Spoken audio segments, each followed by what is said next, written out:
Hello again. I've got here Padrone digital bike computer from Cateye. I bought this second hand because I didn't like to spend a lot of money on wireless bike computers, which are usually unreliable.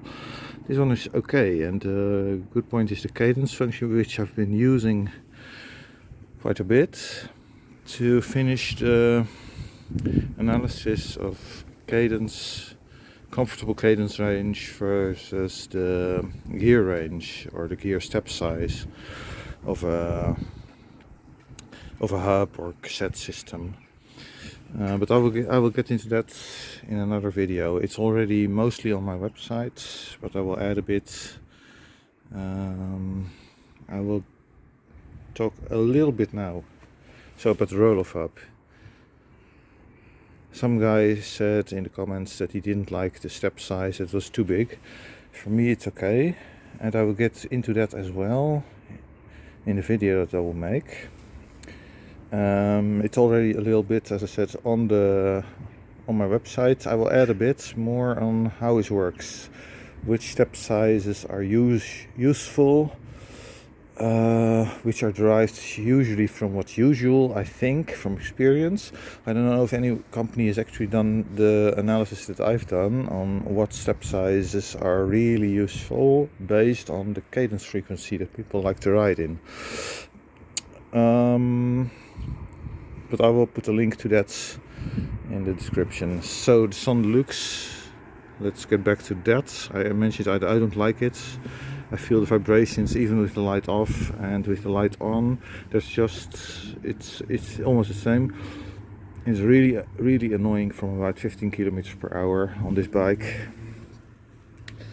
And there's on the higher range I need to determine the exact cutoffs or when it starts. It seems like a very big range there, from about 23 to in the high 20s, and then the low 30s it begins again, something like that. I need to check it.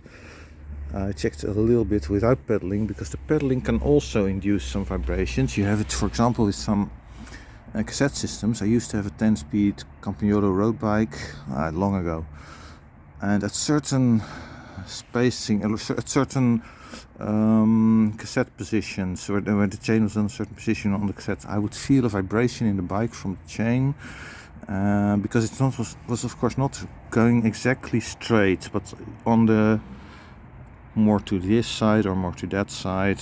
That means the chain is not going straight, and then you can get a small vibration and you can feel that in the bike. But this is worse. This actually, I'm pretty sure it comes from the front hub, the Son Deluxe, because I rode without cycling. I thought maybe it's from the belt drive. No, the belt drive, yeah, it's okay. I like it. Third point I wanted to discuss. I will make a video about this as well. So these are the Arkel panniers. Made in China. Yeah, I don't know why. It's a Canadian company and they make some things in Canada, but why not this? It's not cheap, so I don't know why they can't make it in Canada. It's like more than 200 euros for 2 bags. And one of the problems, of course, with panniers is that they're usually not lockable or something, so I put this temporarily on here. I will decide what to do later. Perhaps a small lock on it or something that goes through the panniers. Yeah, my sister had 2 panniers, 2 MSX panniers, the one that I used before these and before the Crosso. The Crosso bags I have on the other bike. So I'll give some recommendations and considerations and comparisons between the MSX bags, the Arkel bags and the Crosso bags soon. And final point, I've been riding the Gilles Berthoud saddle for a while. It was a bit soft, it got a little bit wet, not a little bit, perhaps quite a lot, because it's out in the rain the entire night. It was not far enough below the roof in the garden that I made for the bikes. and it was sagging quite a lot. So I tensioned it a few turns, and it's to get it back in shape. I just push it back into shape, push from the and let it dry out, and it worked well. There's a slight difference left-right. This needs to be pushed in a little bit. It was like that from the beginning, so I think I will make this wet, then go riding on it. I did that with a Brooks B67 aged that had a sit bone indentation on one side, so I bought it second hand, and not so much on the other side. So I put a little bit of cloth that I made wet on there for a few hours or so, then I go ride on it, and it worked really well. It's almost back to what it should, or not back to what it should be. So on both sides, similar indentations. So I'll try this here as well. But in all, yeah, the extreme deformation is gone. It's nice to sit on, but I think a B17 is better. This is just slightly too narrow.